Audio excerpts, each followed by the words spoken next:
Halo, welcome back dengan kami Fitrah dan Fitriah.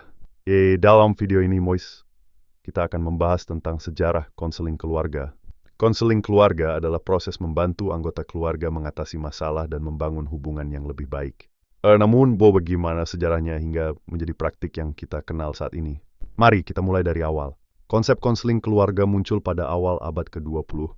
Pada saat itu, para ahli mulai menyadari bahwa banyak masalah pribadi berasal dari dinamika keluarga. Di Amerika Serikat pada tahun 1950-an, para terapis mulai fokus bukan hanya pada individu, tetapi pada seluruh sistem keluarga. Pendekatan ini dikenal dengan nama terapi keluarga sistemik. Tokoh penting dalam perkembangan ini adalah Virginia Satir. Ia percaya bahwa komunikasi dalam keluarga memegang peranan besar dalam kesehatan mental setiap anggota keluarga. Satir mengembangkan berbagai teknik untuk membantu keluarga berkomunikasi lebih baik dan memahami satu sama lain. Selain itu, bisa ada juga Murray Bowen yang memperkenalkan teori sistem keluarga Bowen. Menurut Bowen, keluarga adalah sebuah sistem yang saling terhubung. Jika semua orang mengalami tekanan, dampaknya bisa dirasakan oleh seluruh anggota keluarga. Pada tahun 1970-an dan 1980-an, konseling keluarga mulai berkembang pesat. Banyak universitas membuka program khusus untuk mempelajari konseling keluarga.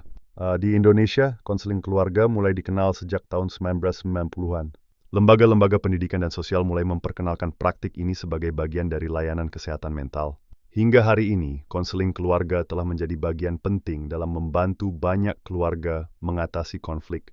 Masalah yang bisa ditangani mulai dari komunikasi yang buruk, kesulitan menghadapi perubahan, hingga masalah keuangan dan pola asuh. Mengapa konseling keluarga penting? Karena keluarga adalah lingkungan pertama yang membentuk diri kita. Keluarga yang sehat secara emosional akan melahirkan individu yang lebih percaya diri dan bahagia.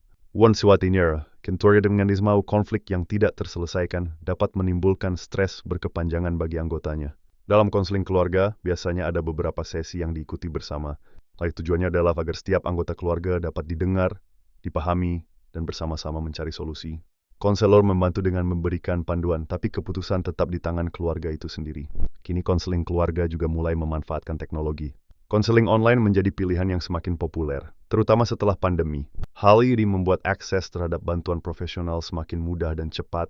Pada akhirnya, memahami sejarah konseling keluarga membantu kita melihat bahwa setiap keluarga memiliki tantangan. Dan dengan komunikasi yang baik dan bantuan profesional, setiap tantangan bisa diatasi bersama.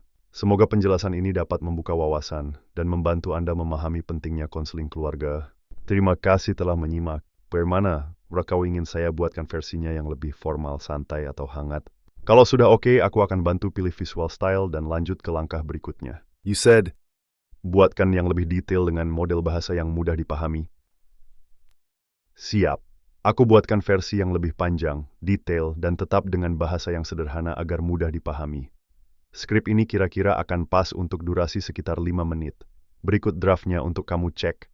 Skrip video, memahami sejarah konseling keluarga. Halo, selamat datang. Di video ini kita akan membahas tentang memahami sejarah konseling keluarga. Kita akan melihat bagaimana konseling keluarga muncul, berkembang, dan mengapa hal ini penting bagi kita semua. Mari kita mulai dari pengertian dasar. Konseling keluarga adalah proses membantu anggota keluarga untuk saling memahami, menyelesaikan konflik, dan membangun hubungan yang lebih sehat.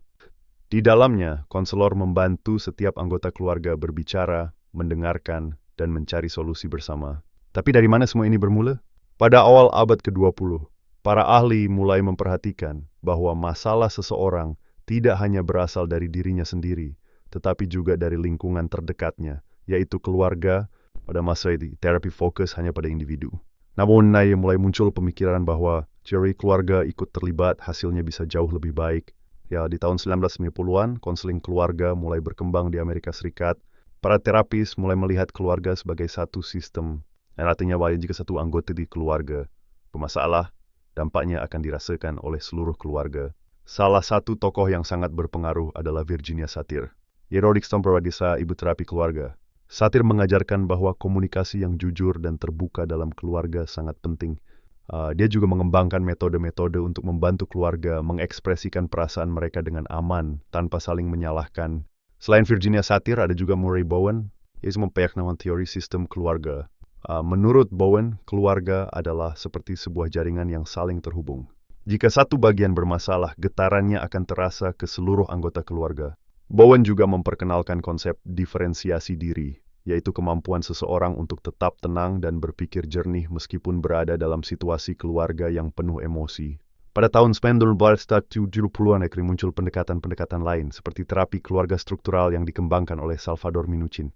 Minuchin mengajarkan bahwa dalam keluarga ada aturan dan pola yang terkadang tidak disadari. Dengan memahami pola ini, keluarga bisa belajar membentuk hubungan yang lebih sehat.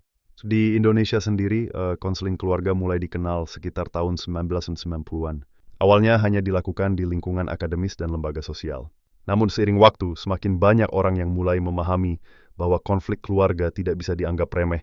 Berbagai lembaga dan universitas pun mulai membuka layanan dan pelatihan konseling keluarga. Konseling keluarga bisa membantu mengatasi berbagai masalah. Misalnya konflik antara orang tua dan anak, pertengkaran antar saudara, masalah komunikasi, perselingkuhan, hingga kesulitan menghadapi perubahan, seperti perceraian atau kehilangan anggota keluarga. Dalam proses konseling biasanya dilakukan dalam beberapa sesi,